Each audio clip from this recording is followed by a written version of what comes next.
So what we're going to do is we're going to have each of the candidates open up with just a brief little description of who they are, and I'm going to give them the order of the questions in a minute. When that is done for the first hour, Tracy and I have a series of questions, most of which came from you readers. The candidates will have 90 seconds each to answer each one of those questions. At the end of that first hour, we will take a very short break, like a minute or two. You can go get another cookie. You can go get a little more something to drink. And then we're going to come to your questions. Now, for your portion of it, I'm going to try to slightly rephrase Alex Trebek. Make sure your question is in the form of a question. You will have 30 seconds to ask your question. If you think your question needs qualifications, my suggestion to you is to state the question first, do your qualifications second. Our overarching thing that we're trying for tonight is to get as much information from candidates as we possibly can. Please be respectful for the other people who wish to answer or wish to ask questions during that period of time. If you have not asked your question within 30 seconds, we will move to the next person. So, ask first, qualify second.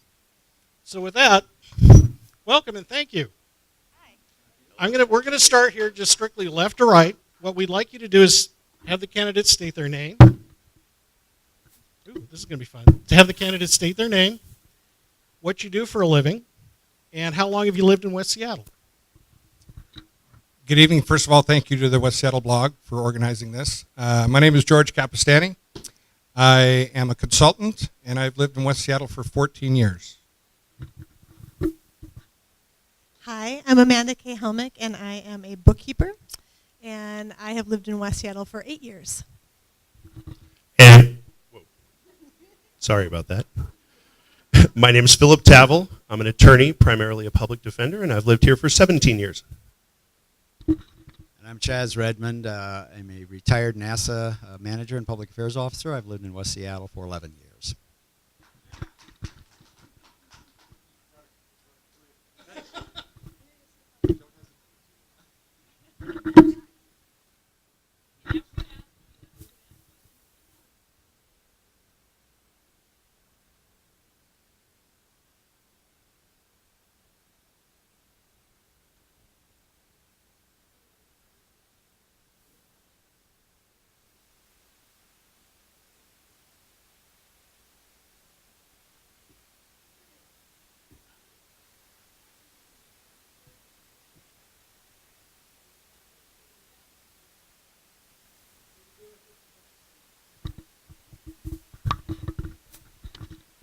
That's a good question. I think that one of the reasons that the citizens of Seattle decided to go for district elections is because they weren't getting representation in the districts or in their neighborhoods. West Seattle is a very interesting place, being that we're the only community that's physically separated from the city. We have to cross one bridge, or maybe two if you count Lower Spokane, to get out and get into downtown. The challenge is, I'll be very upfront, my responsibility, or not my responsibility, my aim is to represent West Seattle with the interest of Seattle, not the interest of Seattle, and represent Seattle with the interest of West Seattle. I think this is very, very different. An approach that people have told me that the backbone of West Seattle is small business and community, and that transportation is a large problem. And clearly, those issues haven't been addressed in the time that we've had citywide. 30 seconds. In the time that we've had citywide representation. So I think it's important. It is a fine balance, but myself personally, I kind of West Seattle first and City of Seattle second. So.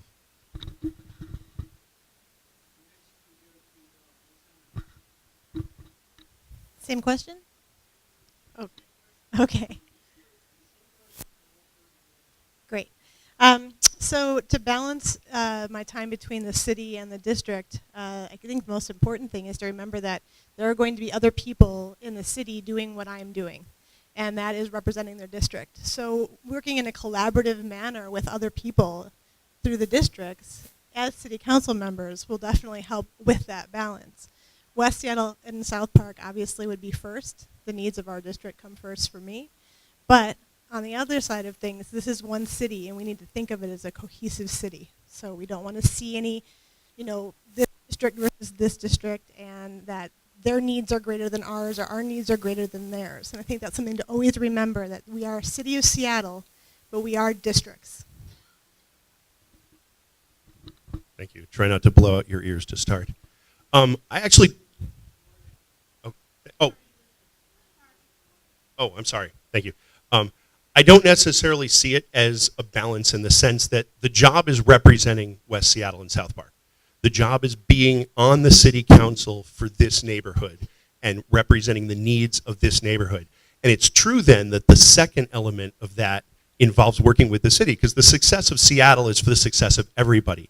But this is about making sure the needs of West Seattle and South Park have a voice on the council, have a voice in the city, and make sure that they're heard and that they're understood. And so everything I'd be trying to do would be for the betterment of West Seattle and South Park. But obviously, and like Amanda said, it's collaborative, and you have to make sure that it works with the full city's needs, but with this neighborhood and this district coming first.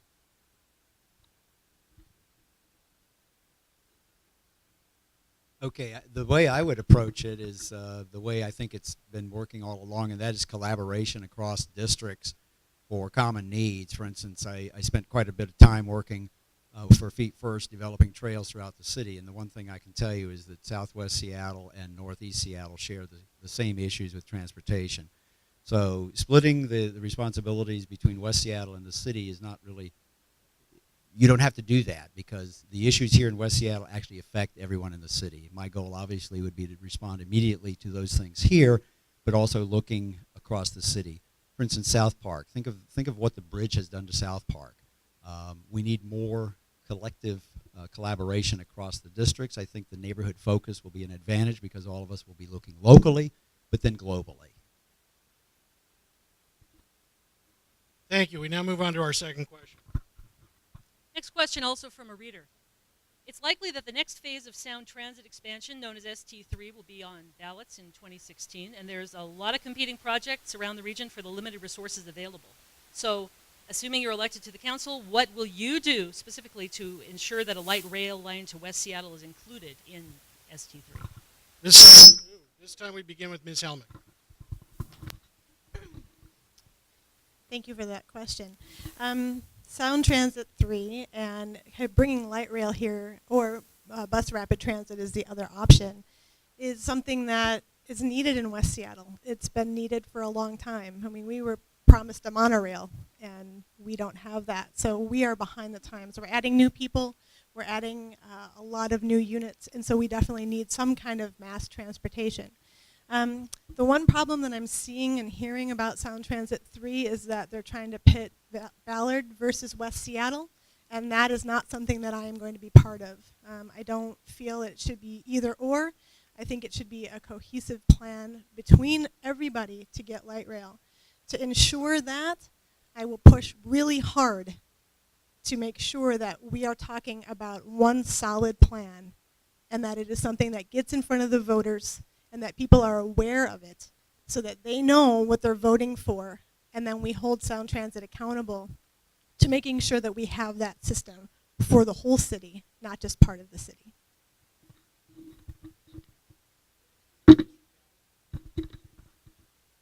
Well, I think the fact is there are two things that are incredibly important in representing the needs of West Seattle for a plan like that, and it's understanding what all the different parts of West Seattle and South Park need out of light rail, out of the rapid transit, and being able to be that voice in the city council. Because the fact is, we obviously know there's issues with the tunnel, and that was supposed to help West Seattle tremendously.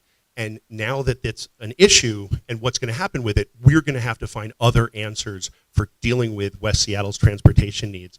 And obviously, light rail is going to be a big part of that. And since we have urban hubs here and the urban villages, we know the density is going to go up. There are going to be more people, and there are going to be greater needs with respect to handling those people and getting them downtown to other parts of the city. And so specifically, what I would make sure is that I'm on top of what our voice is, what our neighborhood wants from that specifically, not just what are the needs coming from the other parts of the city, what seems to be the need in the city council or from the mayor's office, but it's our people. What do the people who are commuting here, what do they need out of mass transit, and how do we make it work? And I make sure that that voice is heard and that it's loud. And also the same thing, that it stays as a collaborative issue, that it's not pitting one part of the city against the other, and it really is making sure that the people speak about what the people need.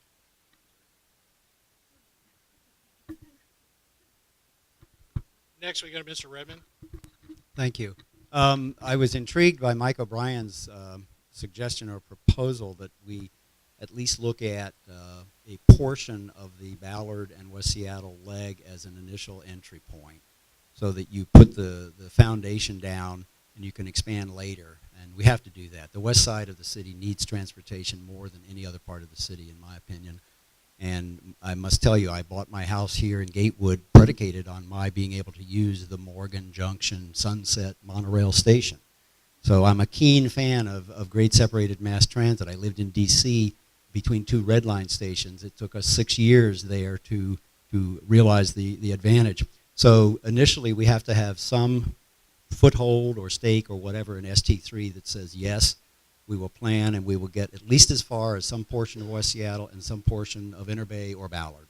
And if we don't, then it's another 20 years before we have another opportunity. So we can't lose. This would be like our 4th opportunity in a row. We cannot let this go.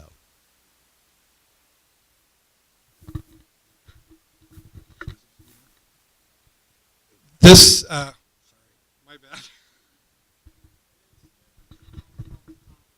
Okay, like that, is that better? Okay. You know, being a resident of Seattle and working in Bellevue or working in downtown Seattle, it used to be 6 or 7 years ago, if you got on the bridge at 6:30 or 6:45, you were still okay. And now it's 5:30, 5:45, and it just seems to continue to get worse and worse and worse. There's no question that something needs to be done. I think when the Seattle Times interviewed me when I announced, I said there's no magic bullet. There isn't a magic bullet. Something, whether it's light rail, whether it's a mass transit center, I mean, these are options that are there. You know, light rail being attached onto the bridge is there. There's actually a study being done right now because the West Seattle Bridge was extremely over-engineered. And I spoke with a gentleman who was part of the mayor's waterfront, 30 something. And he informed me that this is a possibility. The same thing goes with a mass transit center, you know, where we don't have a park and ride. I think we could establish a park and ride. These are all things that can work into that ST3 budget and that can be allotted, and with collaboration, like everyone else has said, can be established. So. We move to our third question. Also on the topic of transit, please tell us your position on the recent ballot measure to improve bus service that was passed by Seattle voters. Did you support it or not? And separate from that, what funding sources do you support for transit? This time we begin with Mr. Tavel. Yes. All right. Try to make that work. I did support it. And the fact is, I think there are some good ideas with respect to, you know, potential fees or taxes that can be used to support the transit system.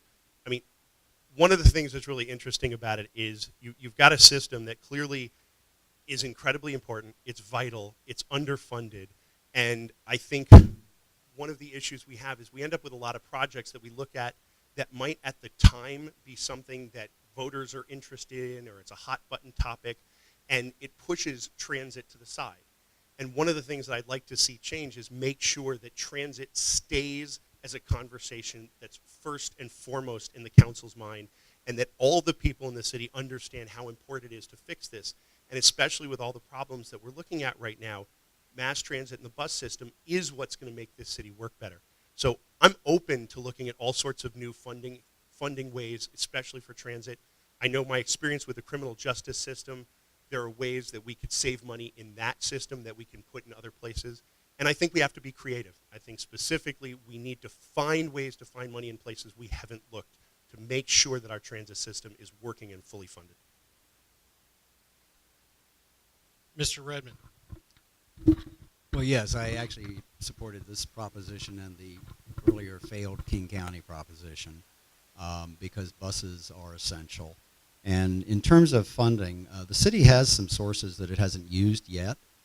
There was a discussion during the Prop 1 debate over whether we should go with the sales and MVET or a more progressive form that was proposed by some of the council members. The city does have some additional bonding authority and some additional revenue sources. I'm not a fan of robbing Peter to pay Paul, so whatever we can do, we should not be looking to take funds from other pots. Social services needs it every bit as much as transportation, but transportation is allied with social services. So there might be a way of looking at some of those connections and using crossover money to some degree. The Federal Transportation Administration folks also have announced recently that there's more money available. So I would look at federal grants. I would look at local. I've also, there's no reason not to look at local improvement districts. I think in West Seattle, if somebody were to say, those of you in Gatewood, if you pay some extra fee on your city light bill or something like that, we could bring the 22 back on 30-minute service instead of an hour service. That might be something that we would want to consider. So I agree. I think there's other options out there. But again, I don't think we should be looking.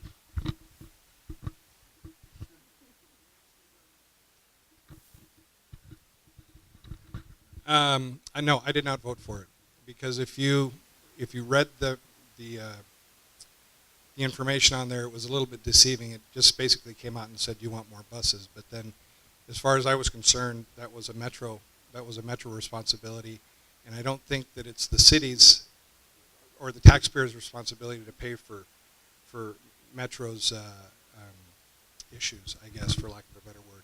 Now, with that said, I do agree with what Chaz said and what Mr. Tavel said, that there's other ways to fund this. That clearly, the need for transportation is paramount here in West Seattle.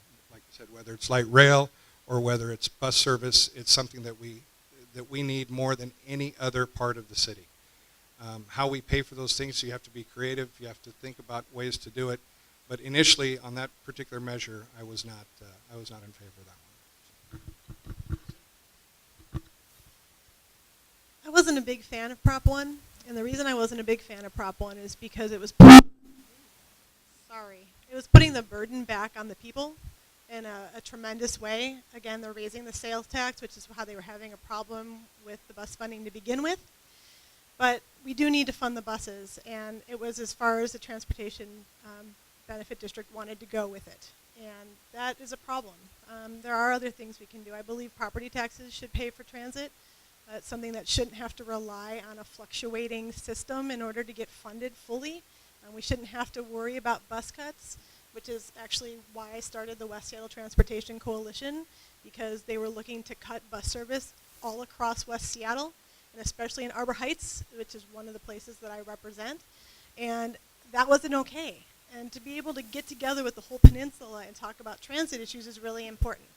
And I think that's where we need to keep moving forward. We need to keep having conversations about transit because that is where we need to move people around. We can't keep relying on cars, just not sustainable.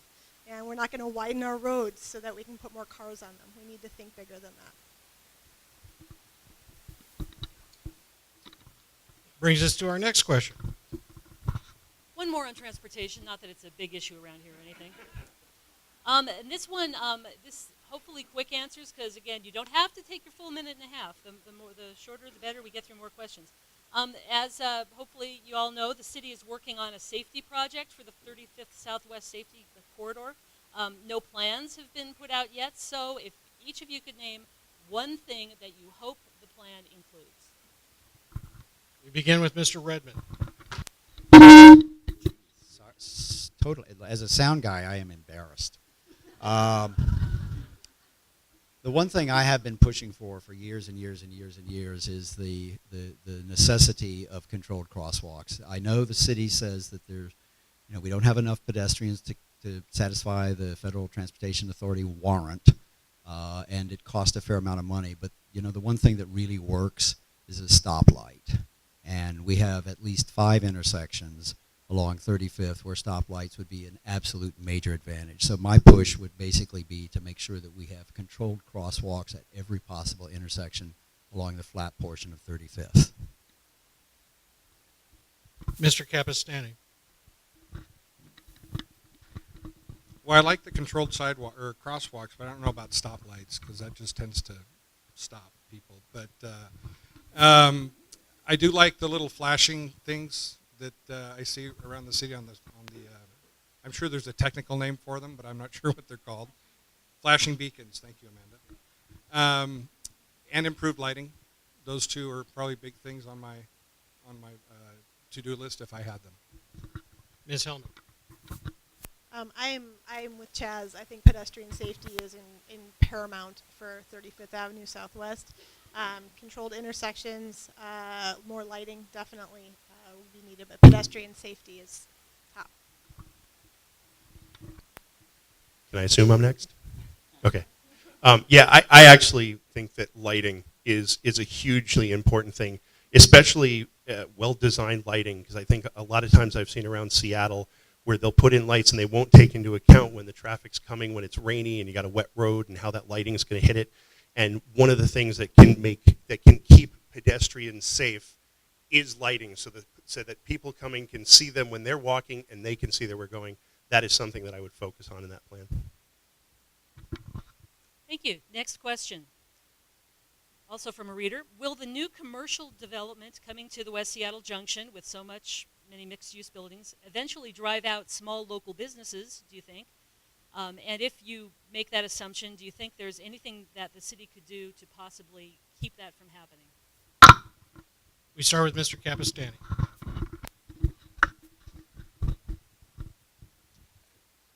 The commercial development that's happening in terms of like the residential, the apartment buildings, and things like that, in that particular area, I think it's good. Driving out small business, no. I think small business is all for that kind of development. We have to be aware that companies like Whole Foods or CVS have the right to be in neighborhoods that are inviting to them or that create a business atmosphere that's has economic vibrancy. I don't believe that small business is going to be jeopardized by that. I think it just adds to the character and adds to the vibrancy of the neighborhood. Ms. Hellman. Well done. This is the one thing I really like about West Seattle is we're a small city in a big town. We always have that feel that we all know each other. We all shop together. We all shop at the same stores. So I really don't think that commercial is going to push out small businesses because I know lots of small business owners. They're friends of mine that are like, hey, I think I'm going to open a floral shop or a coffee shop. And they do it and they're successful. And I think because people want to live here, they want to invest here, and they want to have a business here. They want to work here. It's a small town. And so I think commercial businesses help bring people to nodes or to areas because they have big draw. But then that helps small businesses because they have additional foot traffic. Mr. Tao. I don't think it necessarily means pushing out small businesses. I mean, obviously there's one risk is the increased rents for small businesses because the look of the neighborhood changes and you get larger companies coming in. But I think in general, the beautiful thing about West Seattle and the Junction is that good businesses survive. The businesses that people patronize want to stay. We want them as the people there, and we go to them and we support them. And I think luckily as a community, I trust everybody that will support the businesses that we want. If Walmart was to move in behind True Value Hardware, I don't see it surviving. And so I like the fact that the neighborhood will naturally keep itself going in the right direction.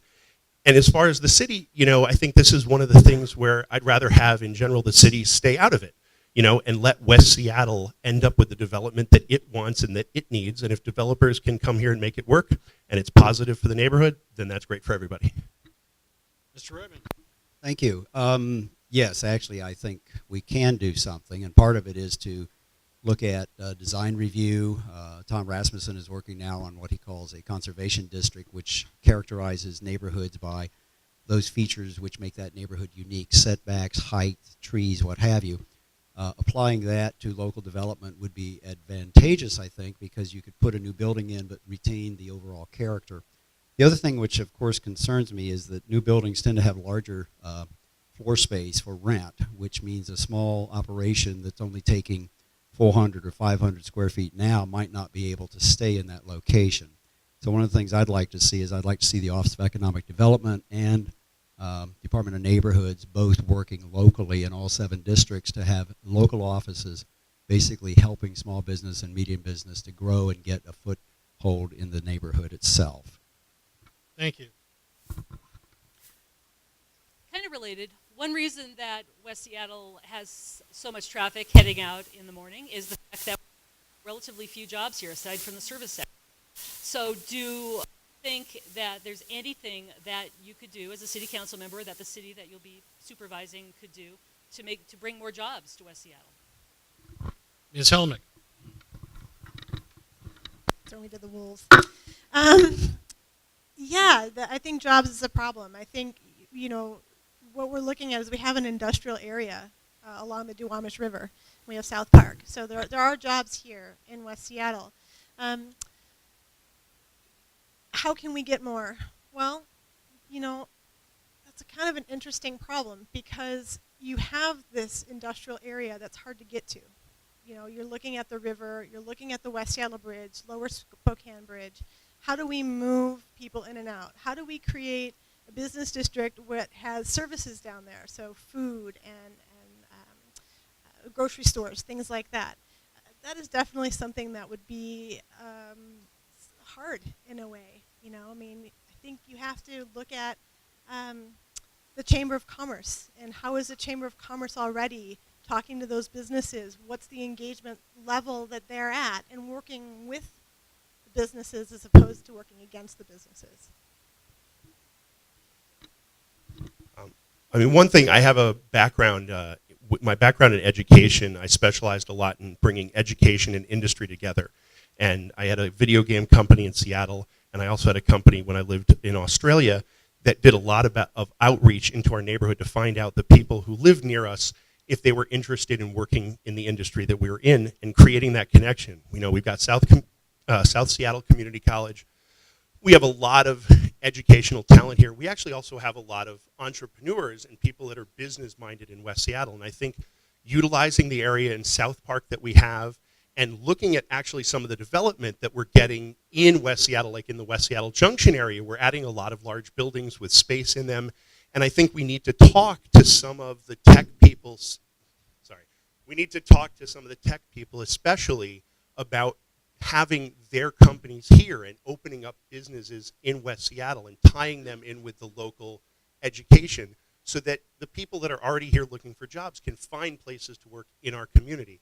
And so I've done a lot of that in my life, bringing those two sides together, and I'd like to see more of that entrepreneurial spirit, just opening up shops here that aren't commercial, but that are creating things and manufacturing things, and I think we have the space to do that.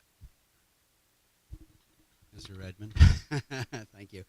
All of what everyone has said is actually very good. We have a large area in South Park Industrial Park area. We have a whole section of Harbor Avenue which can be developed. So we have some space where a large complex could go in. I'm often reminded of what Susie Burke was able to do in Fremont by developing certain facilities along scenic routes that drew a large attraction of creative types. I think West Seattle has exactly the same kind of possibility, and that's one of the things I would really like to see the Office of Economic Development do, is find the special quality of each neighborhood in the city and then focus on that for the kinds of industries that could employ 100, 200, 300, 400 people who could live in that same area. We have some really good jobs here now, the port jobs, Nucor, some of the port, the river jobs, they're all high paying, but you don't see them very well. And the Bartels and the Met Market facility right there in Delridge, that's great. We need more like that. One of the service industries has facilities right next to the YMCA in the Triangle area. We don't know about these kinds of things, but the Chamber of Commerce recently released some statistics that show nearly 3,000 jobs, professional and otherwise, here in West Seattle. That speaks very highly of people who want to work and live here, though. We have a full. Oh, I'm sorry. I got something to say. I think that that is a crucial responsibility of the city councilman that's going to represent District 1, is to work very closely with the Office of Economic Development, with the chambers that are involved. I have seen firsthand what a strong Chamber of Commerce can do for a city in Bellevue. You know, you get jobs by bringing in companies and industry and real estate that's affordable, whether it's tech, whether it's a grocery store, whether it's a drugstore, whether it's a movie theater, whatever it is. Economic vibrancy creates jobs.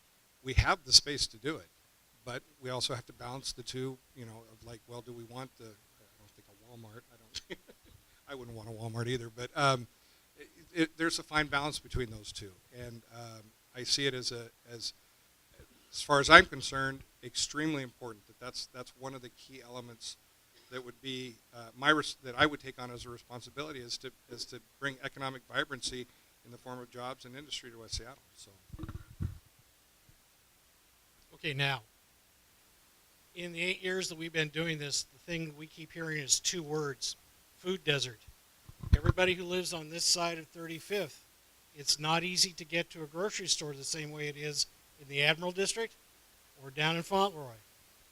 Is it time for whoever gets the job to step up and advocate for food east of 35th Avenue?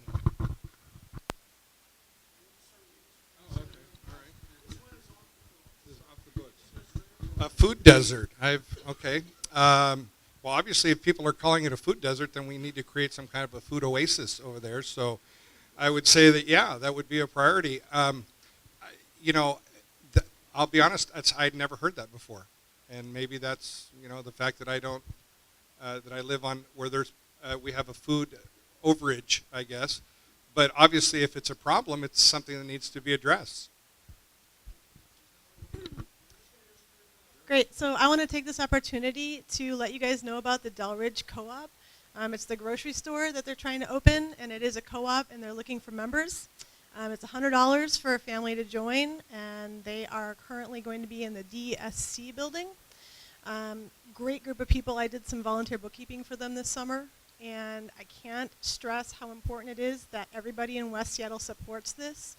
They are looking to pacify this idea of a food desert. They're looking to put some healthy food right in the heart of where there is none. They've done a little bit of moving the buses around. That's the reason the buses go to Westwood Village now, is to help mitigate the food desert, so that 120 is going to Westwood Village. But again, you know, a single mom trying to drag her kids and get groceries, it's just not, it's not going to work. So having something closer is better. One of the most useful things about running for a position like this is getting to meet everybody in the community and asking everybody what it is they want, what do they need, what are they missing, what could be done better. And clearly, if there's a need in this area to add something like a grocery store, the thing that would be done is go approach the grocery stores, find someone, go to a Whole Foods, go to a PCC, look at them about adding something. If the Delridge Co-op ends up being something that's good, then it's support that. It's make sure that that survives and thrives. So like with anything else, it's about identifying the need and then addressing that need as quickly and efficiently as possible. Thank you. Yes, I'm a member original, I think number 12 of the Delridge Produce, and they're about halfway to the numbers that they need. So supporting them is a very important thing, and co-ops are very good. The other thing that could be done, and so grocery stores have already said that the demographics don't pencil out. Some cities have been more creative in working development deals with mixed-use projects where part of the deal was bringing in maybe an Albertsons or maybe a Western Family affiliate or some independent organization to provide grocery services. South Park tried that. It didn't work for a while. The firm left. But it's certainly worth pursuing. I think that the co-op is the principal first thing that we have to get working in Delridge, and then after that, whoever's the city council member from South Park Delridge really needs to push with the Office of Economic Development again and working with the local unions to find out what we could do to get a small-ish food store in the Delridge area. There's a lot of mixed use going up now, so the population has changed. There's a lot of millennials. Thanks. I think the audio is getting a little bit better. Everyone just remember to keep it down below your chin. I'm now remembering that from my radio days. Okay, next question is one that's been suggested by many, many, many, many, many people, and it's one that always makes me mad if I don't hear it asked at a forum. And maybe someday it won't be asked anymore, but for now it's a big issue. The Seattle City Council is likely to be deciding at some point in the next year or so whether to ask the residents of unincorporated North Highline whether they want to join the city of Seattle. So if you are elected to the council, will you vote yes or no on that, and why or why not? Well, I think the first thing I would do is actually go out and talk to the people that are being asked and find out what they want. I mean, truly, this is not something that's been a big part of my life at this point, and I would support what the people want. I mean, if they're going to come in, this is something that's going to be in this area. And I mean, this is exactly why we're here, to reach out and meet with the people and find out what people want as their representative. It's not necessarily just up to me on my own what I would vote until I hear what the people who live there want and the people who in the surrounding areas want. Well, I've been a huge fan of annexing White Center since I moved here. As far as I'm concerned, you walk down any street from West Seattle south to about 120th and you're in the same city. And the reason that I would be pushing for it is we have a Growth Management Act, and if there was ever a piece of West Seattle which was ripe for development, is the gridded area of White Center. And as far as we know right now, it's about a 50-50 split of those people who don't want to join and those who do. And the reason that they don't want to join is because there are taxes and fees and there are restrictions. You can't park your big rig in your driveway. The disadvantage is that you lose on a seriously large amount of city services. The additional advantage, and we would have to work with King County Parks, but I would love to have Seattle Parks as part of the new Metropolitan Parks District. City Council sit on that, working with King County to absorb some of that green space, Steve Cox Park and things like that in White Center. Those are gems. I think they belong in West Seattle. I know it's controversial, but I think White Center would be a huge addition to West Seattle. We immediately expand our diversity factor probably by another 10 points at least. And there are multiple cultural opportunities in White Center. Plus, it's beginning to find its own foothold, and that's a great thing. So I think annexing them would help that.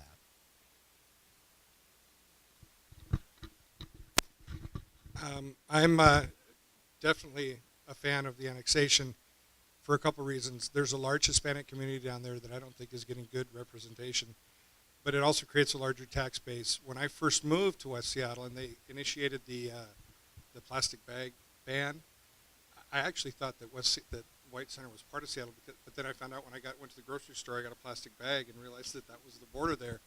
I agree with Chaz. I think it's part of West Seattle. The fact that it's not part of the city is surprising to me, and I think that it could do nothing but benefit. Services for the citizens there, increase the tax base, ripe for development. There's great properties there. That could be an area where you could incorporate and invite some additional industry and business to create jobs. So absolutely. Hi, I definitely support annexation of White Center. The group that I chair, Westwood Rockville Arbor Heights, is actually, we share a border. We share several borders. And it's hard. It's hard to build a community. I've worked with North Highline Unincorporated Area Council. We worked on a joint project to look at Roxbury Street and safety. We're working on the Westwood Highland Park Urban Village Plan, which ends right at Roxbury. So we look at developing one side of the street, but then not the other. And that just doesn't make a lot of sense. It's like everyone else has said, that's part of Seattle to me. That's where I go for pizza. That's where I go to play pinball. I ride my bike up there. I go to the park up there. It's my neighborhood. It is part of my neighborhood. And I would really like to be able to collaborate with them. And I think you guys are right as far as we need to talk to the people that are there. But I ride the bus with a lot of people who live there. And our issues are their issues, but they can't vote on our issues. It's unfair. On now to public safety, which is a perennial hot topic. Most recently, especially in really West Seattle and South Park, it's property crime. In much of the city, it's property crime. So, assuming that as a conscious citizen, you've been watching what's going on and thinking, boy, if I could just wave my magic wand and do one thing. If there's one thing that you think SPD is not doing to address this or not doing enough of, what would it be? Mr. Redmond. In terms of property, in terms of property crime specifically, well, I've been a victim of property crime, and I understand that it's a low priority because there's no life or limb involved. But property crime is an invasion of someone's life, and when you lose something, your life is completely discombobulated. I would actually hope that Chief Wilski and Chief O'Toole, or Captain Wilski and Chief O'Toole, would be focusing on property crime, if only because we've seen already people who have put their own lives in danger chasing things like iPads and iPhones and what have you. To allow that to continue as a police department seems to encourage citizen behavior which puts them at risk. And as far as I know about public safety, that's the wrong thing that you should do. I understand that there are other priorities. I would enjoy sitting down with Chief O'Toole and talking about a lot of these things. I have a lot of experience living in a city that had a police department like ours now that evolved with a new chief. And I think I have some ideas. Obviously, you know, they're moving in the right direction. They're basing things on empirical data. They're starting to track things. I must be somewhat surprised that they weren't doing that before, but that's a victim of funding, I suppose. But more empirical data, more working on issues associated with who the perps are. So yes, I would focus on it.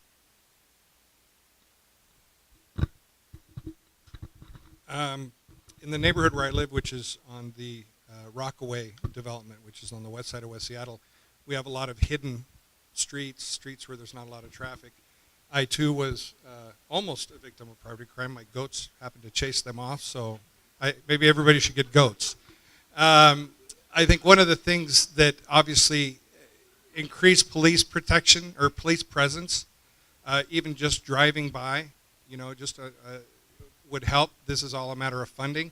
It has something that has to be worked out budget-wise. It makes a big difference. I have recently, I don't know if many of you recall when there was a young man killed on Alki, or on Beach Drive, right where Alki and Harbor Avenue come together. And Mayor Nichols was the mayor at the time. For about 6 months after that, it looked like we were a police state because there were police cars everywhere. I mean, everywhere. I mean, how important do you have to be to have a crime against you so that police cars show up? You know? So for me, it's that increased police presence. It's working with community leaders, with neighborhood watch organizations, establishing that kind of communication between all the parties involved, and just creating more presence. Yeah, property crime has been an upward trend, definitely. In my neighborhood, we have a really strong block watch. We all know each other. We all talk to each other. We all email each other. We see someone suspicious walking down the street, you'll hit a ping from a text. You see that guy walking down the street? So a lot of that is building that community within your own community. You start on your street. You know, you pay attention to what's going on. The thing that the police can do is walk more, walk the beat more, get out of their cars, walk around the neighborhood, make eye contact with people, let their presence be known in the neighborhood that they are watching out, and they're being friendly.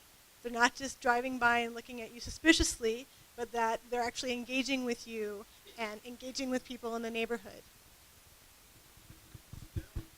So as a public defender for the last 10 years, obviously, I've worked on a part of this problem with, unfortunately, a lot of the people that are responsible for the property crimes.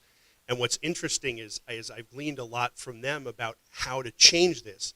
And I think, quite simply, there are 4 things that need to happen. The first one is that the police need to be more responsive and less dismissive about people coming to them.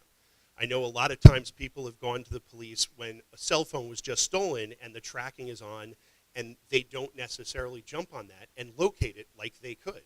And they need to be less dismissive, because I've run into this myself, where police sometimes will have the opinion, it's a property crime, nobody got hurt, it's going to be hard to track down the perpetrators, we'll do what we can. And for the people to feel safer, they need to feel as though the police are listening and are part of solving that problem. The second one, like Amanda said, it's being around more. It's the patrols, it's the beat patrols, and it's changing from, it's supposed to be to protect and serve, not enforce and punish. And to be part of our community, I think they can do that. And then the third part of this is working with the prosecutor's office, like they did with car thefts, is be harder on the property crime people.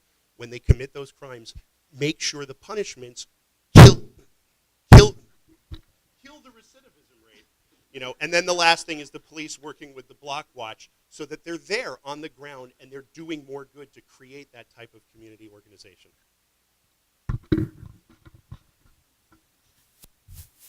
Thank you. Going well so far. Fairly hot topic, especially this past week as it came before City Council Committee. The mayor has put forth a new ordinance that potentially could set some rules for 3 more encampments within the city, so that 300 people could get off the street, potentially. As the ordinance stands now, if you're on the council, would you vote for it or against it, and why or why not? Mr. Cavastani.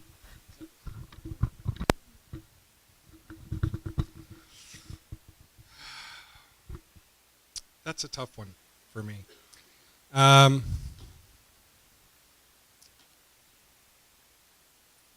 I would probably not vote for it. I think that there are solutions that haven't been explored. I'm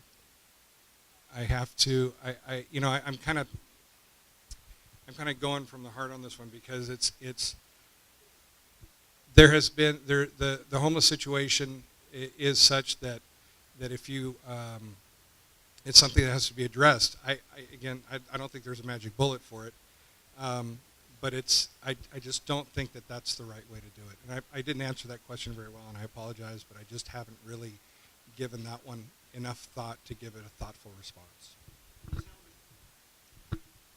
I actually believe in permanent housing for the homeless. I think that tent cities are not even a stopgap. I think it's just a way to get a group of people in one spot. I wouldn't necessarily not support it, but I'd support it on the caveat that we're going to actually work on permanent solutions to homeless housing. I think the biggest problem that I see is that we had Nicholsville here in West Seattle. And although, people didn't find it to be the best solution, this community rallied around it. We supported the people that were living there, and when they got flooded in November of 2012, we brought them money, we brought them food, we brought them blankets and clothing. They had so much stuff, they didn't even know what to do with it. We lent them pumps. So, the homeless situation is one that is growing. We have a 10-year plan to eradicate homelessness, and it has grown actually 30% in those 10 years, and it's gone up 20% from last year's count. So we have a real problem with homelessness, and I think we really need to address that problem, and tent cities are not the way to do that. I don't think I like the plan the way it's sitting right now. The fact is you get enough people that see that map about where they're planning on putting encampments, and the first response is, wait, you're doing what, where? And, there hasn't been enough inclusion of the people about how to solve this problem. Because I think most everybody would agree in Seattle in general and in West Park and West Seattle and South Park, this is a problem we need to fix. Not just address and not just put a Band-Aid on, but we need to see things like permanent housing. Because these are people that have been put in a situation where they don't have a home, but they want one. And there are places, like there are cities in Utah that have done an amazing job giving homes to the homeless. And they found that this really changes the whole argument and it fixes the problem. So we have to focus on something that is getting these people from being homeless to being in homes, not just finding a place to put them. And that is exactly what I would support, is a way to fix the problem in the long term. And any project that I'm going to say yes to has to have an end result of having these people in homes. Well, this is an interesting one because apparently all 4 of us are going to have a different answer. I actually support, I would probably put forth an amendment request that we not lock it exclusively to areas that are basically separated, gulag style. I think people need to be around people, and when you're separated from other people, you acquire a prison mentality, and that's not a good thing. But I would support it because if you don't do anything, you still have people who are on the street. I agree we need a permanent solution. There are many options that have come available recently, including temp homes using shipping containers. We have a lot of space where we could put that in.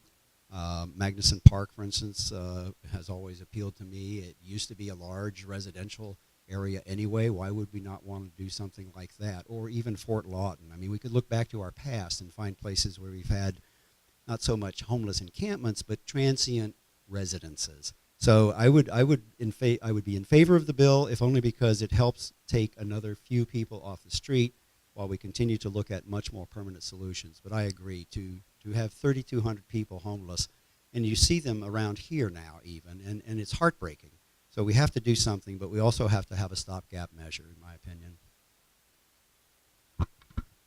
Also on the topic of housing, this one also from a reader, with the increasing expensiveness, to say the least, of our city, what would you do to ensure that there'll be housing available in our city in the years ahead for people of all income levels and family sizes?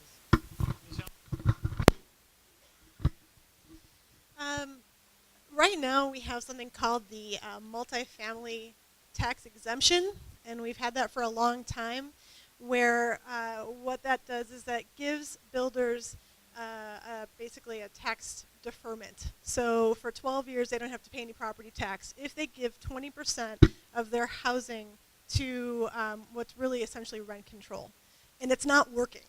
It hasn't been working, and they keep extending it. And it's like hitting your head against the wall. Eventually, you're going to have to stop doing that. So we need to figure out, if we keep this exemption, do we make it 50% of the housing has to be affordable or rent controlled, or however you want to look at it? That's definitely something to explore. I would definitely agree that density will help. You know, it doesn't have to be multiple stories and huge buildings, but getting more people to come into cities and having, you know, a better idea of where people want to live, and then creating housing in those areas. I mean, Westwood, Highland Park is one of those areas that has had zero growth. Even though it is supposed to have growth, it has zero growth. And that'd be a perfect place to put some development for people to live some affordable housing. I think one of the big things I would do is take a look at the way rents in certain areas just skyrocket, seemingly out of control, that you get people who will be in a place they can afford, all of a sudden the lease is up, and now they're just priced completely out of it. I had a conversation with a woman recently about the fact that her rent doubled, and she just has to move because she can't afford it. You know, one of the clerks in the court that I work with was talking about how when her daughter goes to college, she just will not be able to afford to live where she is in West Seattle anymore because the new rent is going to be too high, and she's already paying $1,200 for a 400 square foot apartment. So one of the things that needs to be done is to look at some of the ways rents get increased. I mean, obviously rent control has its own issues because that's a subsidy, and you know, where's the money going to come from to do that? So you can't just jump on that idea, but you have to be aware to work with developers about keeping prices affordable, about creating new places to live that, you know, are on the transit lines. And obviously we know developers save money by not putting in parking, which creates its own problem, but that's one way they keep the cost down. I think a big thing is we really need to see in what parts of West Seattle and South Park do we have a real issue of where there isn't homes that are and places to live affordable for certain people, and look to work with developers to put in things that can be afforded. It's a very difficult issue, and I think there needs to be a lot more work into figuring out what the best solution is. Yes, there's a couple of solutions that we can approach it with. Co-housing is one, using a High Point, Holly, New Holly, or Greenbridge approach would be another. I think we do have to sit down with developers. There seems to be a huge gulf developing between folks that want affordable housing and those that build housing units. That has created rancor and acrimony, and neither side seems to be benefiting from it. So I would like to see some developers who have ideas of their own bring them to the table and talk to us. We keep looking at them as though they're not part of the community, but many of them actually are part of the community.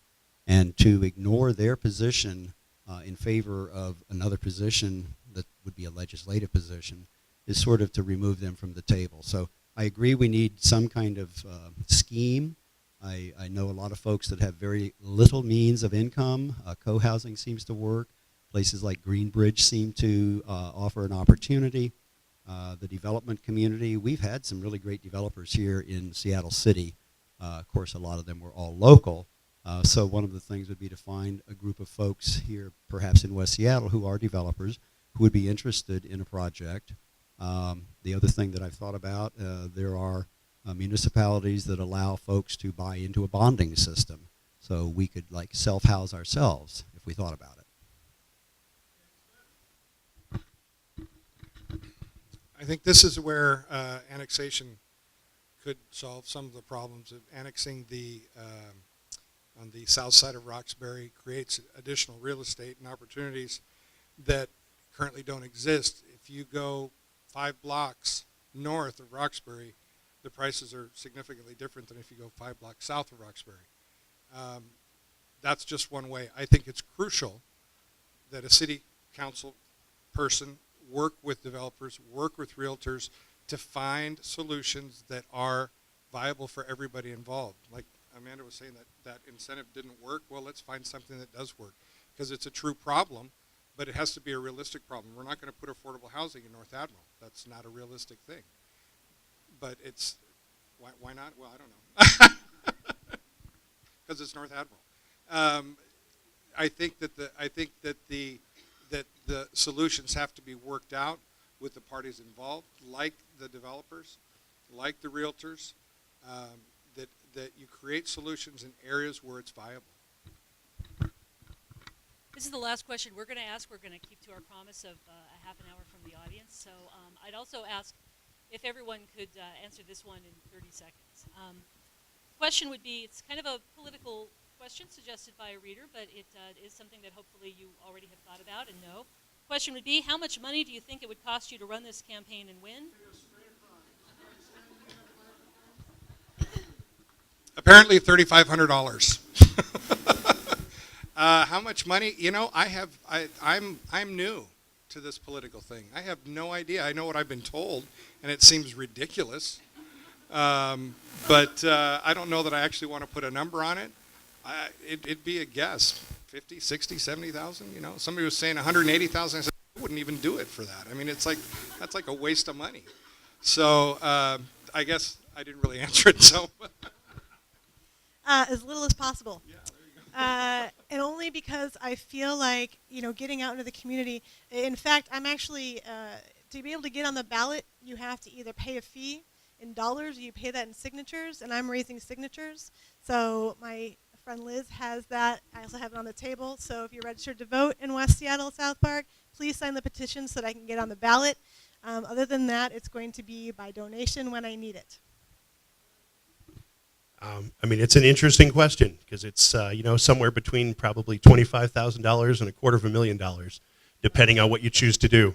And very simply, I'm going out and I'm meeting with people who have similar feelings and thoughts about West Seattle and South Park that I do.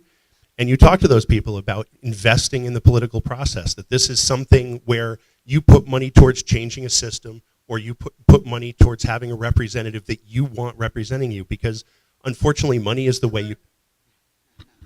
Well, obviously social media, some of you have already been hit up by me, family, friends, colleagues, several organizations that I've worked with here. So I guess somewhere between 10 and 20K is what I think would be an appropriate amount, because you need to buy yard signs, you need to do postcards. Even if you don't mail them, you can hand them out.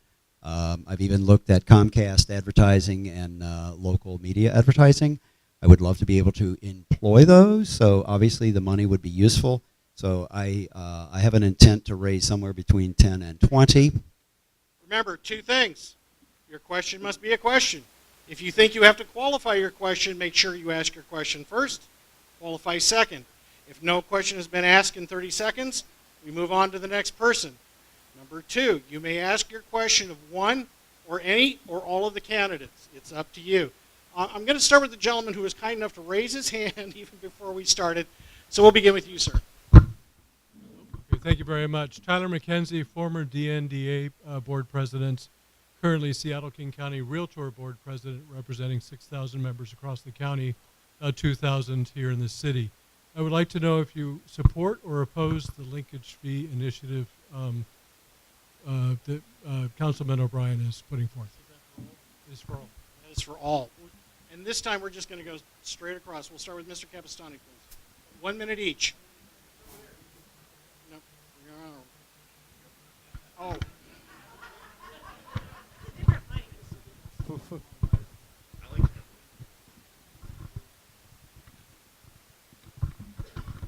No, I don't support the linkage fee.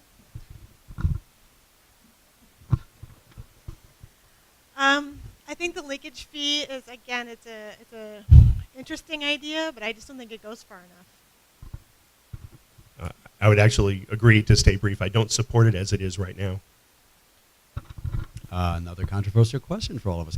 I actually support it, but I don't think that it's been well thought out. The developers have some concerns with it. We're not quite sure what the legal standing is for what we can do with it. We clearly would like to use it for neighborhood improvements such as transit, what have you. So it needs further exploration. What I would propose is that we continue work on this and work with the development community until we compromise, because clearly development is an impact. There needs to be some portion of that responsibility on the developer as well as the community.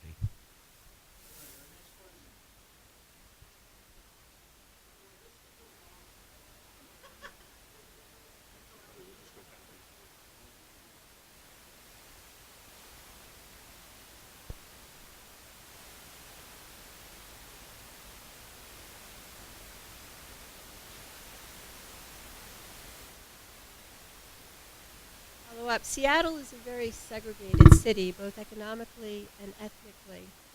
I live in North Highline, which is very ethnically diverse, but economically segregated. That's to all candidates? Thank you. All candidates. We'll start at Chaz. Sure. Jeez. That's not how I would answer it. I agree. The city is segregated, and if you go back in history, a lot of it looks like the old 1930s, 40s redlining is still in effect. I walk Beacon, I walk Central, I walk Leschi, I walk the Rainier Valley a lot. I still find it actually perplexing to find North Highline.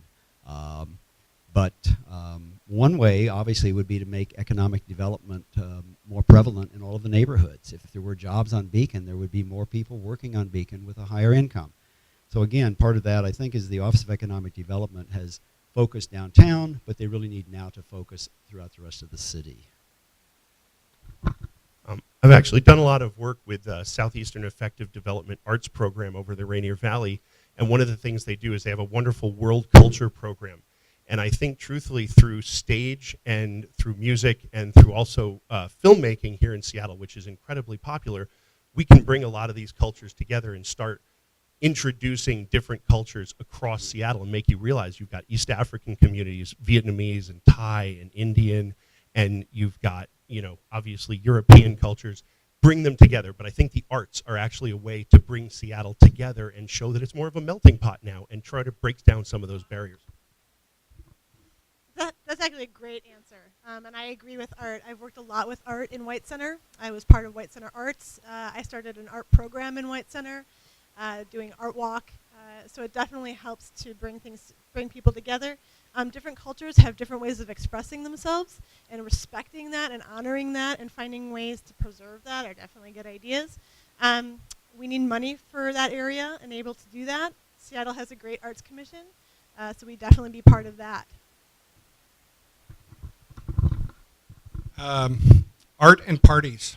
I think those are the two things that you don't like parties. Oh, maybe that wasn't her question. You got sidetracked. Can you ask it again?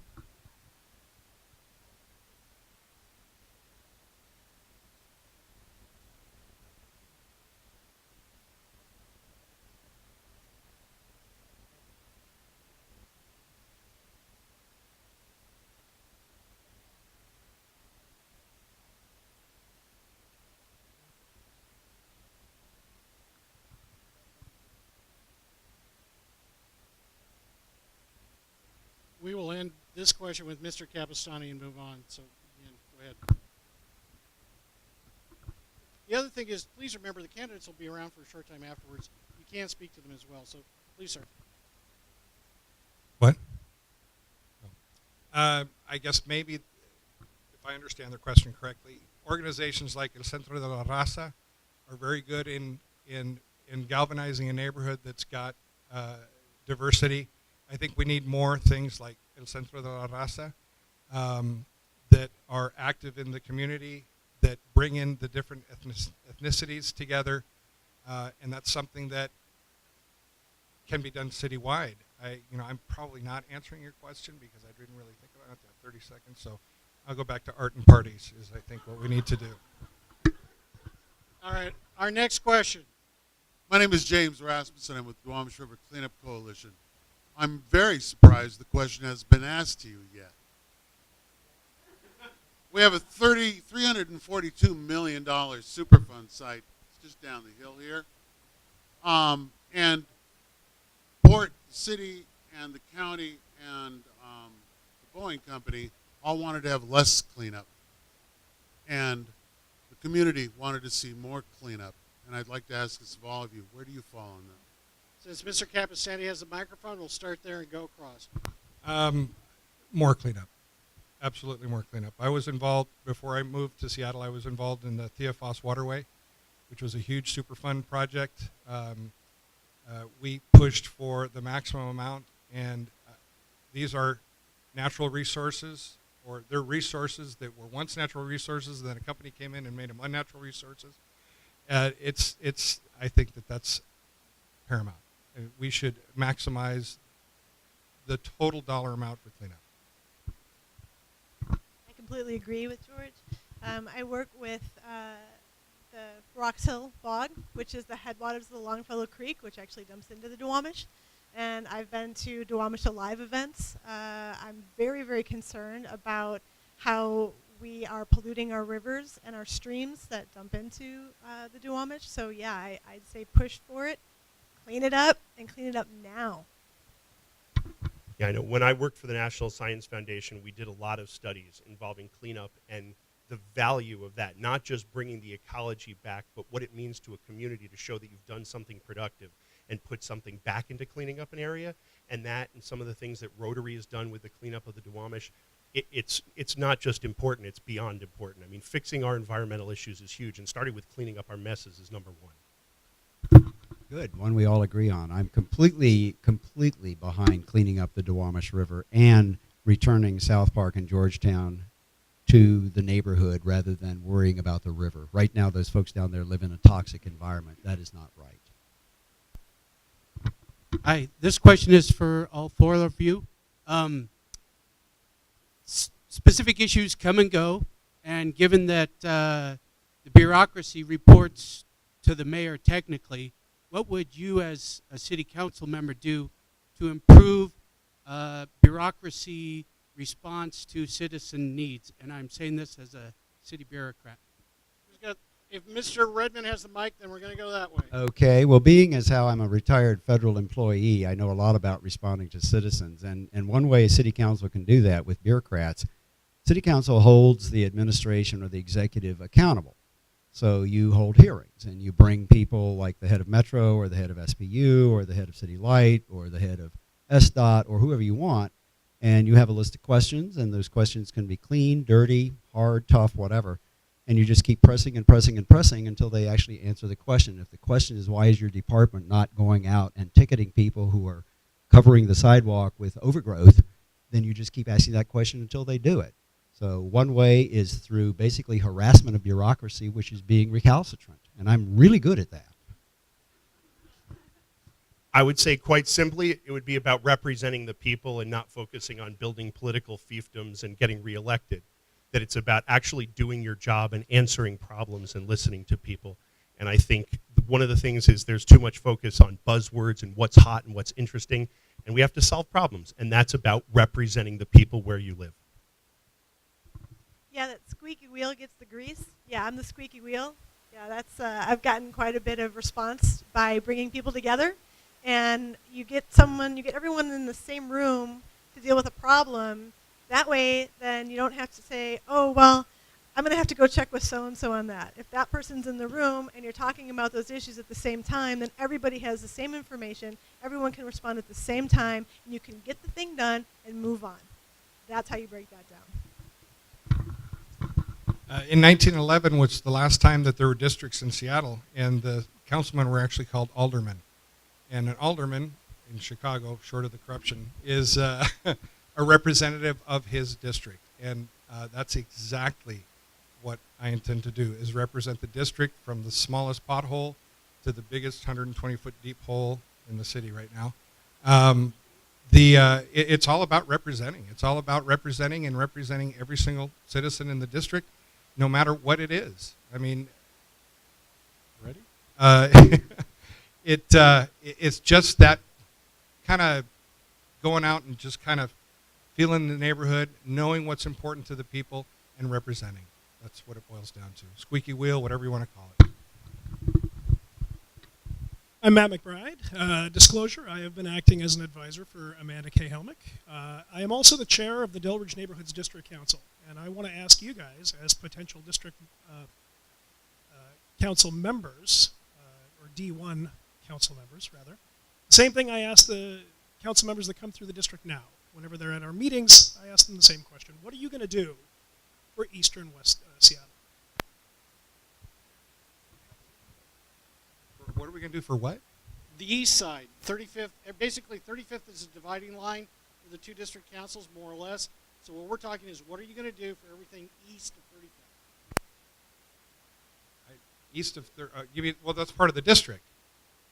Yeah. Same thing I do over here. I mean, I'm going to represent the district. It's the district. So to me, there's no 35th or Hanover, or, I mean, it doesn't matter. It's the entire district. I don't know. You know. Hi, Matt. Thanks for that question.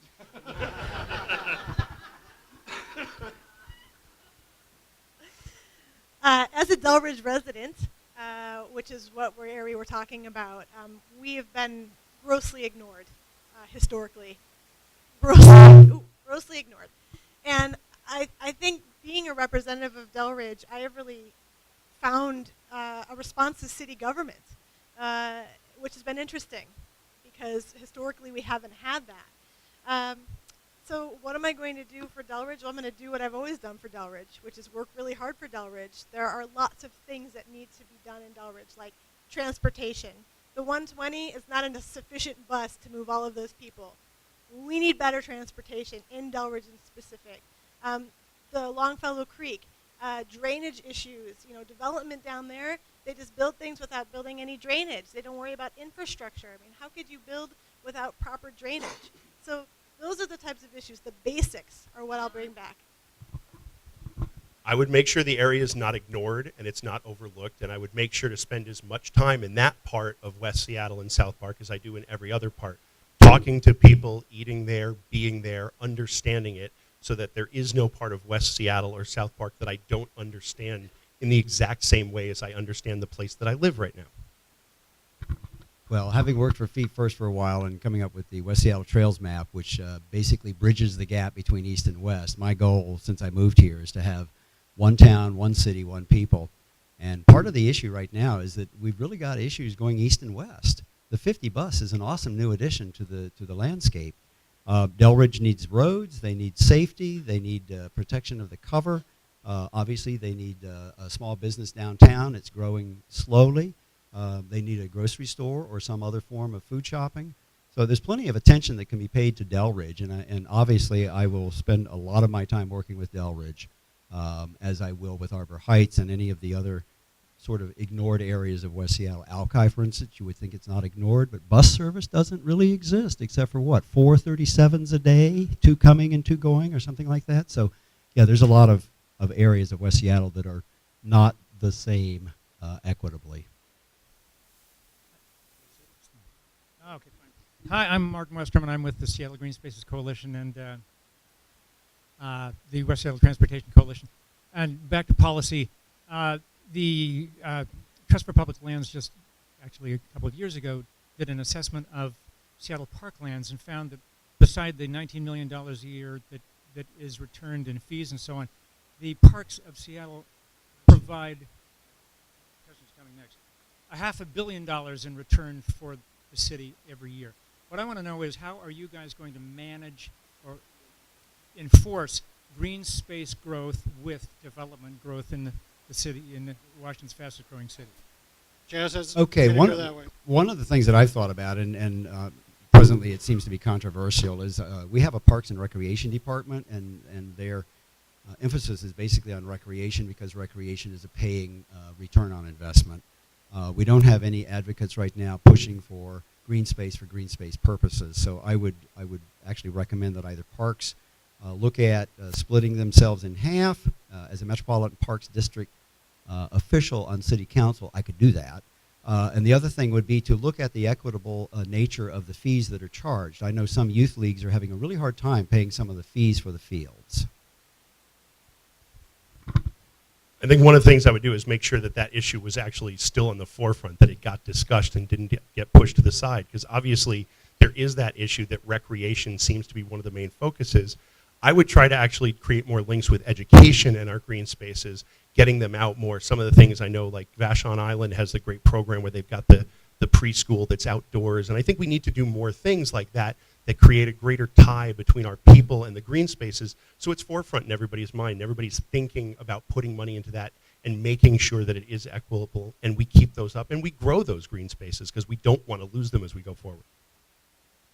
So that's how I actually got involved with politics or activism, is building Rocks Hill Park. My son was 3 at the time, and they were rebuilding the playground, and I got involved as the steering committee, and for 5 days I built that park.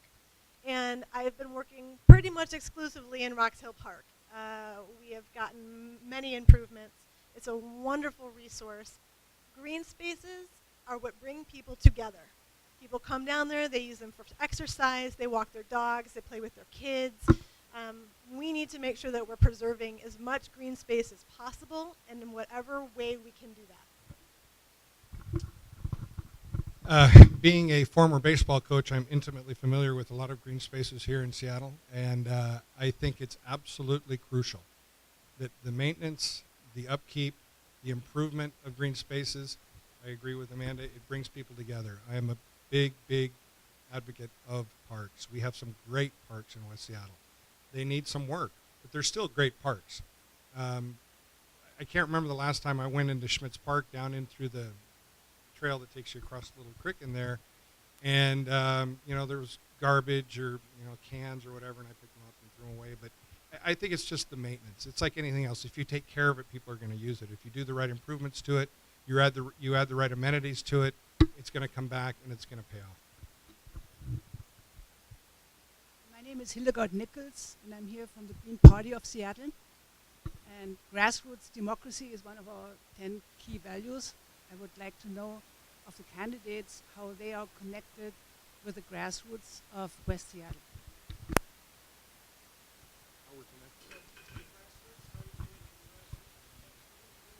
Well, I think I had a lot of connection tonight because a lot of people that I didn't know are here, and that's a lot of grassroots. I think this campaign is going to be different than a citywide campaign. I think this is a campaign where you need to go out and meet everyone that's going to vote for you, or at least try, and make that connection. It's about the connection with the people that is going to make the difference.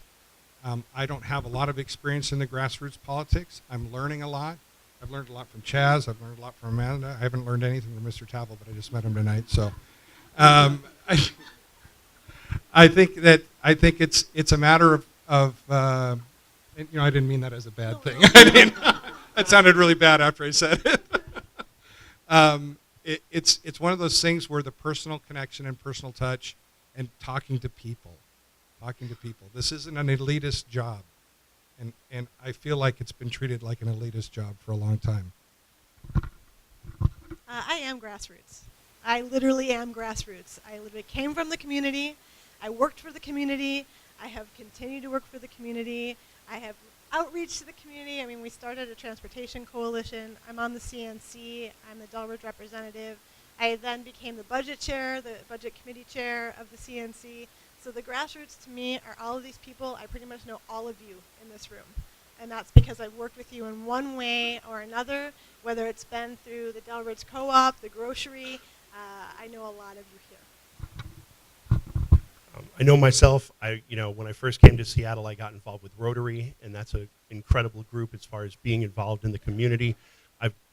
I've done work fundraising in the community as well, and I think it's important. And one nice thing about this race is you can go out and meet everybody just about through West Seattle and South Park doorbell and talk to everybody. I've been running a trivia night here in West Seattle for 8 years, and it's been an amazing way. I've met hundreds and hundreds of people and had incredible conversations, and it's been fun. Last night when I talked to them about this race, people wanted to tell me things, and they wanted to talk about the place they live. And so I am part of this community. I love this community.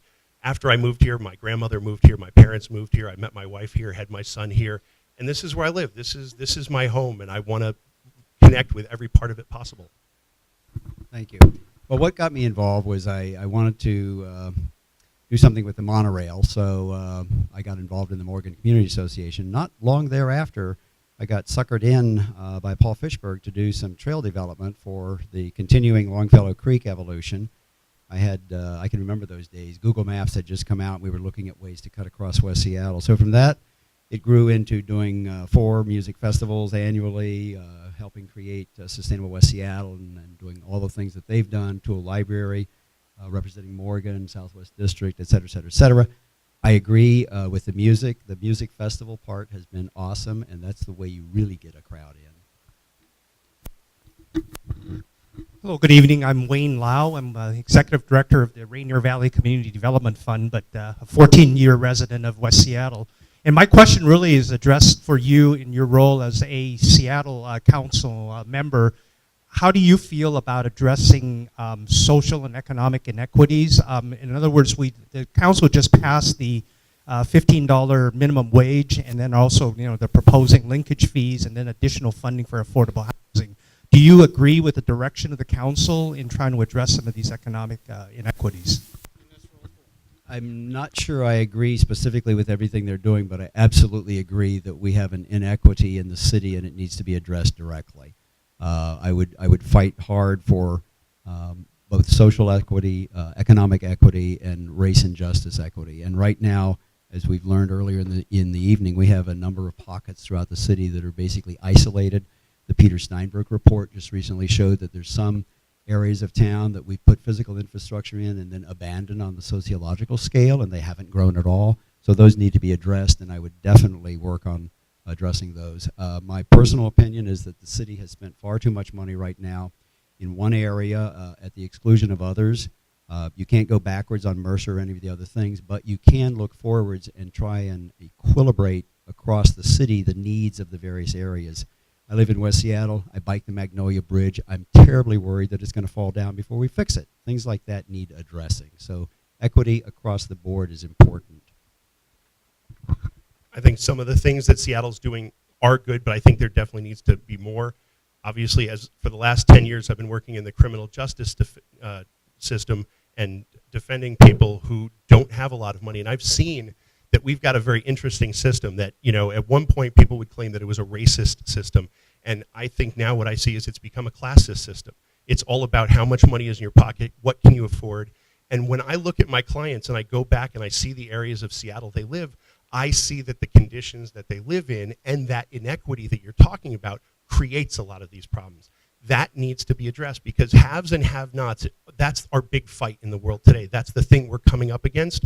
And I think we've got a city that's actually conscious enough of that to make good changes. And as a councilman, I would make sure that we would create programs and put money into places to get rid of that inequity or at least balance it out as much as humanly possible.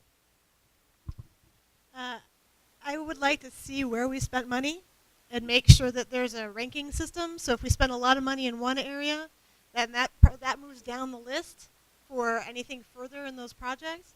I think income equality is our biggest diversity right now. We are having the haves, nots. We're building in areas like the West Seattle Junction, but we're not building in Othello. Why is that? There's a light rail down there that will move people in and out of the city, and yet we're not investing in that area. And That's what needs to change. Is we need to start investing in areas that need this change, not areas that just are attractive to developers. And that's really the situation that we're dealing with. I think that I agree with all of them. I think that the beginning of erasing inequities starts with economic development. It starts with economic development in all parts of the city. It continues down to education. It anything that you can do, any positive thing that you can do. It's kind of like paying it forward kind of a thing. Any positive thing that you can do is going to reflect well on the people that are impacted by it. And the city does a good job in some aspects, and on other aspects, it totally falls down. It's one of those things that but it's going to, let's be real. This is a problem that's going to be here as long as there's, a wage difference in what people do. It's just how you handle that, the development of the underdeveloped areas and be equitable across the board. This brings us to our last question of the evening. And again, the candidates will be here for a while. So if you didn't get a question in, they'll be here. You can check them out. So here we go. Leslie Harris. I'd like to know what you all think of the whole process of preschool for all, 1A and 1B, and should that be on the top of our list of priorities, or are there other priorities that should be in front of that, like all those sidewalks that were promised to annexation folks 40 years ago? And potholes. Mr. Capistani, we're going to go that way, and then we'll be done. They're all important. This is where it's a double-edged sword. You have to assess what you're doing. As a city council person, it's difficult to weigh these things at times. A sidewalk or an expanded sidewalk or a pothole or bad lighting or a traffic light is going to be really, really important to some aspects. But then preschool and the 1A, 1B, I've got 30 seconds. There's no way I can answer that in 30 seconds and give an answer that's viable. It's all important. It's all important. I know that's a cop-out, but that's where I'm standing. It's all important. To address the 1A and 1B, that was really confusing. And I think that was really unfair to make it so confusing. To have competing measures about preschool is not okay. So that's how I feel about that. Whether I feel that it's more important than sidewalks, George is right, it's not. Education is incredibly important. I know we have a Head Start program, that's a federal program. We have some preschool, but if it's going to be preschool for all, it should be preschool for all. And I think that's also part of the problem. Again, is it more important than sidewalks? Yes, it is. Preschool is more important than sidewalks. Yeah, I would agree that the 1A, 1B issue was a problem, that neither of these were the right answer. I have a son who's 3 years old. He's in preschool now. And the only way that we ensure we're going to have the future we want is if we start educating our children properly right now. And that starts at 3 years old. I remember I started at 4 years old in a Head Start program at Vassar College when it was the first thing out. And what I experienced from there was amazing. And I want every kid in this city, every kid who's 3 years old should have a valuable preschool where they're starting to learn things, they're starting to get an emotional intelligence, and it'll lead into better grade schools and better junior highs and better high schools. Because if we don't educate our kids properly now, I'm sorry, we don't have a chance in the future. And that's where money should go. The sidewalks will come because if we have an incredible educated populace, they will make the money to fix those sidewalks down the road. I have a slightly more nuanced approach. I think early childhood learning is absolutely critical, as we know, and is one way out of the socioeconomic spiral that some have been in for quite a while. On the other hand, there are areas of town where the sidewalk disparity causes real local problems. You have handicapped individuals who can't get around. You have a whole host of small kids that are being basically moved by vehicle because they can't walk. So both of those are basically social justice equity issues. And a fine line of figuring out where you spend what kind of money would go a long way towards social and race justice. Some areas need sidewalks more than they need early learning. Some areas clearly need early learning more than they need sidewalks. Thank you.